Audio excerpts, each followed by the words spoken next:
Comenzamos esta jornada hablando de economía. Están movidos los números en nuestro país. El dólar, muchos decían, debería estar en esta fecha ya en 850 pesos, pero lo cierto es que está cerca de los 1000, aunque hoy día se pegó un bajón importante. De eso y más, conversamos de inmediato con Alejandro Alarcón, economista de la Universidad de Chile, que nos acompaña. ¿Cómo está, Alejandro? Bienvenido. Buenas noches, Davor. Bueno, ¿cómo entender esta trayectoria del dólar? ¿Por qué no estamos en 850 y estamos más cerca de los 1000 pesos hoy día? Bueno, yo creo que acá hay dos fundamentos que han explicado mucho la trayectoria del dólar ya a esta altura en las últimas semanas, y me atrevería a decir mes o meses. Uno es la situación del dólar en los mercados internacionales, la cual primero por expectativa y luego ocurrió, está fuertemente afectado por el intento de la Reserva Federal de controlar la inflación en Estados Unidos, y por lo tanto vino el alza de 75 puntos básicos hace poco, 2 semanas, 3 semanas, ya no me acuerdo bien, y eso llevó al dólar a Luca, como es, casi a Luca. Casi Luca, pero hoy día llegó a 951, algo exacto. bajó. Hoy día lo que pasa es que eso uno lo tiene que tener claro, porque acá hay una especie de guerra de tasa de interés. Y la pregunta es ¿por qué? ¿Por qué? Porque los países que ven sus monedas depreciadas tienen la misma preocupación que tenemos nosotros con la devaluación, que le afecta a la inflación. Y por lo tanto, hoy día varios de esos países salieron a proteger sus monedas. ¿Cómo? Subiendo la tasa de interés. Eso ocurrió con el Banco de Inglaterra y ocurrió también con el Banco Central Europeo, ¿no es cierto? Y logró tener efecto, y por esa razón el dólar se devaluó en los mercados internacionales hoy. Y nosotros, esa es una regla que me gustaría enseñársela a la audiencia. Nosotros vamos al revés del dólar. Mientras más se aprecia el dólar en los mercados internacionales, o sea, mientras más valioso el dólar, más le pega a nuestro pesito. Le voy a decir pesito porque al lado de esas monedas es muy grande el impacto, y por lo tanto, hoy día tuvimos después de muchos días, tuvimos una revaluación del peso. Porque pasó casi el peso se fortaleció hoy día, fue una de las monedas del mundo que más se fortaleció. Alejandro, pero quería ir más a fondo. Termina el viernes la intervención del Banco Central, que ayudó a que el dólar, cuando estaba a Luca, lograra tomar su estabilidad. Está terminando la intervención del Banco Central. El lunes ya sacaba esa intervención. ¿El dólar debería llegar más allá de los 1000 pesos? Bueno, es difícil saber si los efectos... Yo soy de los que pienso que la intervención no sirve mucho. ¿Pero esta sirvió, la del Banco Central? Yo creo que aquí se dieron otros factores también que llevaron a que el dólar en los mercados internacionales se devaluara, y ahí pasó lo que vimos y que lleva a confundir a muchos analistas y creer que efectivamente hay un impacto en la revaluación del peso en esos casos. Yo soy escéptico con eso, y la verdad es que volvemos a tener, aunque ha llegado a 959, creo que cerró hoy día, igual yo creo que nos comimos unos 10.000 millones de dólares. Alejandro, que son ahorros que se van.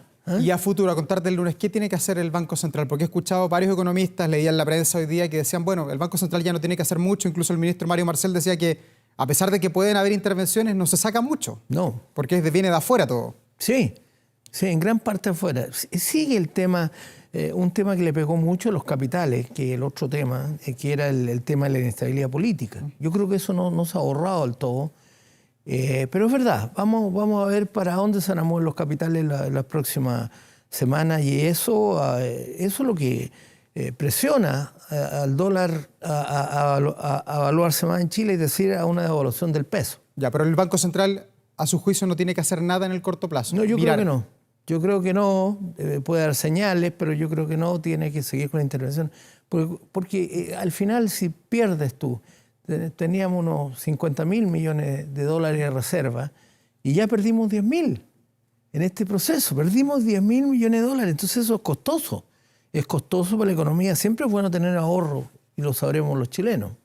¿Y hasta cuándo debería extenderse este dólar irregular en torno a los 1000 pesos? Llegar a los 850, bueno, que hablábamos a comienzos de año, que ese era como el precio que tenía que tener en el 2022. Es irrisorio pensar eso en el corto plazo, ¿no? porque todavía falta que el imperio contraataca, le llamaría la película yo. Porque va a venir el Banco Central de Estados Unidos, que es la Reserva Federal, y ya lo anunció Jay Powell, porque el presidente de la Reserva Federal Después que subió la tasa de interés en Estados Unidos, dijo, y vienen más, que fue con una conferencia de prensa después que... Y por lo tanto va a venir otro impacto sobre nuestro peso. Por lo tanto, yo creo que vamos a empezar a tener el dólar a luca, como se llama, el dólar a 1.000 pesos. Y no hay vuelta atrás. Yo creo que no. Yo creo que no. Y Estados Unidos además tiene elecciones, que todo eso mueve las manijas de la economía interna. Así es. Y ellos están presionados por la inflación y tienen mucho espacio todavía para subir la tasa de interés. Ya. Alejandro, y hablando de inflación, en Chile no estamos nada de bien. Más de 14% de inflación acumulada, 1.2 el mes pasado. ¿Cuál es la proyección que tenemos para el cierre de este trimestre? Nos quedan ya 3 meses nomás. Yo creo que vamos a tener el mes que se va a anunciar en los próximos días. Se anuncia a principios de octubre, ¿no es cierto? Yo creo que la inflación va a andar levemente por arriba del 1% en el mes, lo que nos va a llevar un poco más de 14% para la inflación anualizada. Va a venir una baja hacia fin de año, podríamos llegar a 12,5%, 13%, pero la inflación entró en un plató, lamentablemente, y eso obliga al Banco Central próximamente a subir nuevamente la tasa de interés. De esta semana a la otra toca la reunión y ahí yo creo que va a haber otro ajuste de la tasa de interés, porque además tenemos el problema del movimiento de capitales, porque cuando empiezan los países y sobre todo las monedas importantes que se ponen en las carteras como activo financiero, es inevitable que tengamos una tasa de interés más alta en Chile para tratar de parar ese arbitraje. ¿Y estos malos números del 2022 se repiten en el 2023 o de alguna manera se puede contener y enderezar esta trayectoria inflacionaria? Algunos economistas dicen que el otro año podríamos estar con una inflación más estable, en torno al 3-4%. ¿Coincides con ese análisis? Yo creo que vamos a seguir teniendo inflaciones relativamente altas. Porque tenemos... ¿Altas como ahora, de 2 dígitos? No, sí, puede ser cerca de los 2 dígitos. Lo que pasa es que es muy importante ver qué va a pasar con este impacto y en la devaluación. La devaluación es muy importante para la inflación en Chile. Es muy importante porque hay una cantidad muy importante de bienes que se importan. Y por lo tanto, y entre ellos el combustible. Y por lo tanto eso se transmite, ¿no es cierto? Todo se transporta. Todos los bienes, más tarde que temprano, son transportados y por lo tanto los costos del transporte son mayores porque el costo de la energía es más alto. Entonces, yo veo que la inflación se va a mover lentamente durante el próximo año. Va a ser más baja, pero no va a bajar tanto tampoco. Así que esa es una exigencia que tiene el Banco Central. Y si unimos lo que estábamos diciendo recién del movimiento de capitales, que los países van a tener tasas más altas, lo que es mala noticia para el enfriamiento de la economía. O sea, sí, para la UEF. Claro, no, pero yo estoy hablando de la economía global. La economía global, al recibir el impacto de alza de la tasa de interés, en muchos países intentan controlar la inflación, que viene precisamente de la devaluación de sus monedas, va a afectar el proceso de congelamiento que va a tener la economía, producto de una posibilidad cierta que hay una recesión internacional también. Ya, ¿tú apuestas por inflación alta para el 2023? Ojalá menos de 2 dígitos. Claro. Respecto al crecimiento del país, ¿se calmaron las miradas escépticas que habían sobre Chile con el pronunciamiento que ha hecho el ministro de Hacienda, que estuvo en Estados Unidos, ha ido 2 veces en estos primeros 6 meses, o todavía hay resistencia a invertir en nuestro país? Yo creo que la mayor parte, el consenso de los colegas, los economistas, es que vamos a tener un crecimiento negativo el próximo año. Vamos a tener una recesión y incluso el Banco Central ha dicho que va a ser entre menos 0,5 y menos 1,5. Entonces, la economía no va a crecer, lamentablemente, que necesitamos. Y para poder crecer necesitamos inversión. Por eso que es muy importante en el presupuesto de la Nación, que se va a empezar a discutir. Mañana hay cadena nacional del presidente Boric. Mañana nos digan si va a haber inversión pública, que es una fuente de inversión que el país necesita. Realmente necesitamos inversión. Las cifras que yo he calculado de la trayectoria de la inversión es bastante baja. Es una caída en la trayectoria de la inversión. Por lo tanto, ese es un tema que se tiene que recuperar, porque si no se recupera, no vamos a tener crecimiento tan rápido.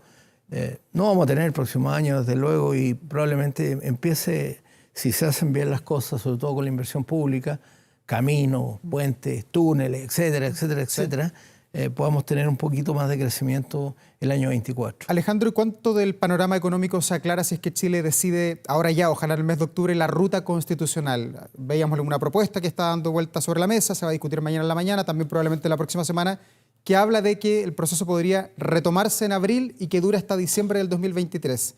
Sí, ¿Se acaba allí la incertidumbre si tenemos esos plazos establecidos, esa ruta a seguir o no? Yo creo que es importante que eso nos siga pendiente. Yo creo que lo que sí creo que tiene que hacerse con mucho cuidado porque ya hubo un fracaso, ¿sí? Eso fue, un fracaso de una proposición de constitución. Pero más importante, creo que el país entre en una estabilidad política que es lo que realmente ayuda a que no hayan presiones sobre los precios a través del dólar, por ejemplo. Entonces, creo que eso nos falta y yo espero que los políticos se pongan de acuerdo, porque eso va a ayudar definitivamente a que haya más estabilidad. A contar de este fin de semana, del 1 de octubre, se acaban las restricciones sanitarias en el país. Después de casi 2 años y medio se elimina la mascarilla, los pases de movilidad. ¿Cuánto mueve eso la aguja de la economía? ¿Es incidental o Yo no creo que crees eso que es tenga importante. mucha, Yo creo que mucha es acogida? importante. La normalidad siempre ha sido importante para la economía. La anormalidad, y yo creo que el estado que vivimos de pandemia, casi 2 años y medio, es una situación de anormalidad. Y la gente no puede desplazarse bien, hay mucha gente restringida de hacer trabajos todavía. Y también la confianza, que la gente vaya tranquila a su trabajo. Y por lo tanto, creo que es muy importante que lleguemos a una etapa de normalidad. Alejandro, lo último, brevemente, ¿las bencinas van a bajar prontamente? Yo creo no? que van a subir mañana jueves. Mañana vamos a tener un ajuste al alza, porque tuvimos varios días de inflaciones, de alza del tipo de cambio que van a reflejar. Nosotros importamos prácticamente el 100% del petróleo y eso va a hacer que suba mañana jueves. No hay buenas noticias por ahora. No, tener paciencia. Paciencia. Gracias, Alejandro Alarcón, por Muchas gracias conversar con nosotros hasta ahora. Muchas gracias. Muy bien.